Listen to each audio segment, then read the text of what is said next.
Salmo 112, comentário bíblico expositivo Warren W. Wiersbe. No salmo anterior, o escritor exaltou o Senhor por suas grandes e maravilhosas obras e terminou nos admoestando a temer ao Senhor e a obedecer seus preceitos. Salmo 111, versículo 10. As bênçãos decorrentes da obediência a essa admoestação são escritas no Salmo 112. Observar o versículo 1. Os Salmos 111 e 112 são acrósticos e apresentam um vocabulário parecido. Os dois usam os termos com prazer, Salmo 111, 2, Salmo 112, 1.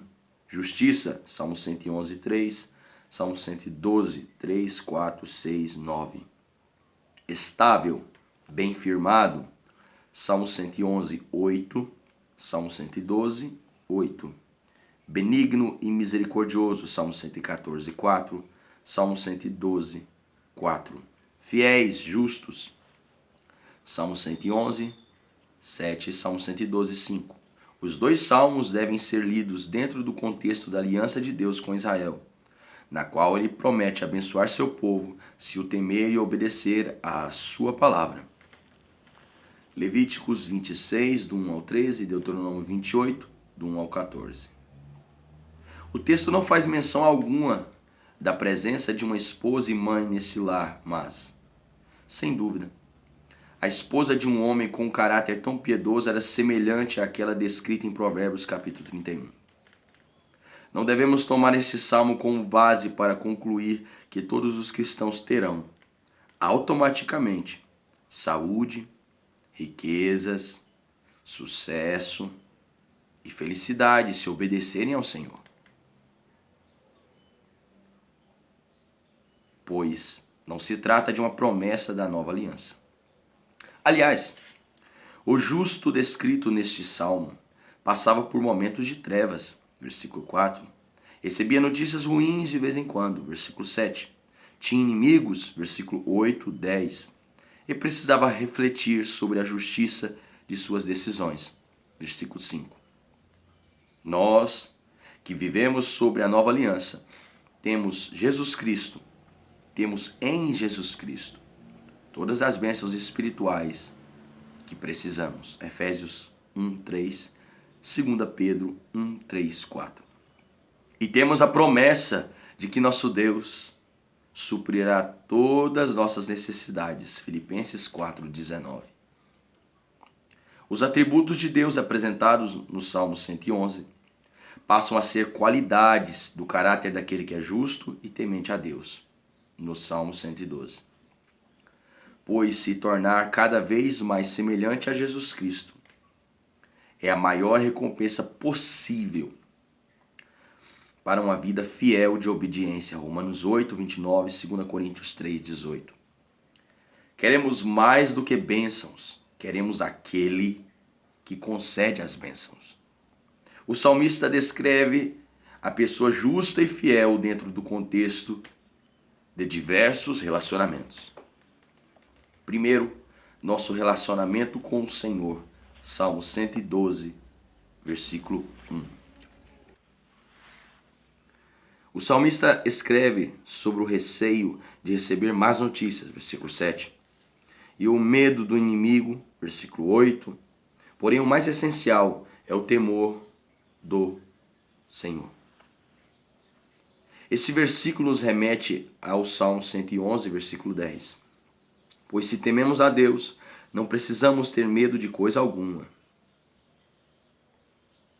Salomão chegou à mesma conclusão. De tudo o que se tem ouvido, a suma é: teme a Deus e guarda seus mandamentos. Teme a Deus e guarda seus mandamentos. Porque isto é o dever de todo homem, Eclesiastes 12, 13. O medo em si não é algo ruim. Ensinamos nossos filhos a temerem um perigo quando atravessam a rua, usam objetos afiados ou quando são abordados por pessoas desconhecidas. Trata-se, porém, de medos racionais, que não dão força e proteção. O salmista escreve aqui sobre medos que nos paralisam e transformam a nossa vida, e transtornam a nossa vida. A fim de superá-los, devemos cultivar um relacionamento correto com o Senhor, temê-lo, descobrir sua vontade para nós pela sua palavra e obedecer a seus mandamentos. Descobrir a vontade de Deus não é algo enfadonho, pois sua palavra nos dá prazer.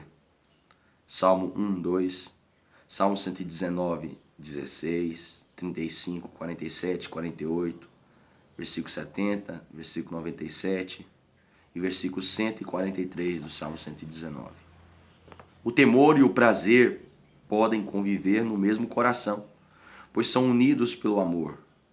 Salmo 2:11, Salmo 119, 19, 20, 1 João 4, 16, 19.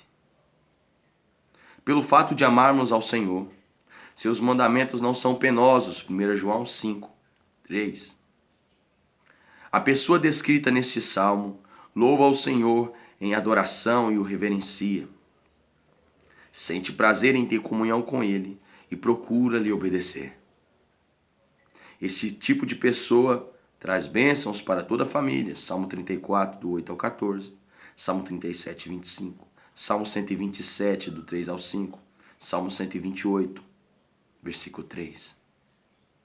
Se nossa vida não causar impacto em nosso lar, entre aqueles que conhecemos e amamos, não fará muita diferença no mundo em geral, onde as pessoas blasfemam contra o nome do Senhor. Essa pessoa também é uma bênção para a geração dos justos, versículo 2. O povo de Deus que frequenta o santuário, Salmo 33, 1, Salmo 37, 37, Salmo 111, 1, Salmo 140, 13.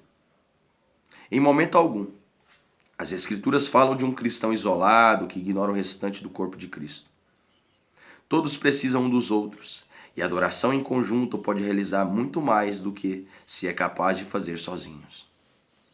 Mais uma vez, não se deve usar o versículo 1 como simpatia para repelir as dificuldades da vida.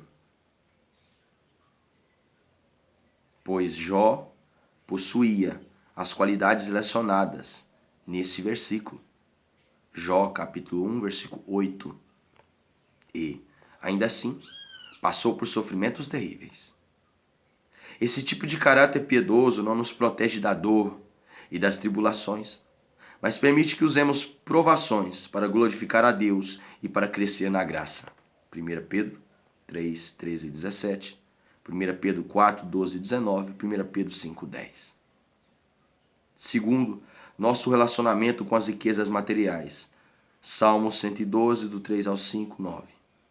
Dentro da antiga aliança, as riquezas materiais eram um dos sinais da bênção de Deus sobre seu povo na terra prometida. Deuteronômio 7, 12. Deuteronômio 28, do 1 ao 14.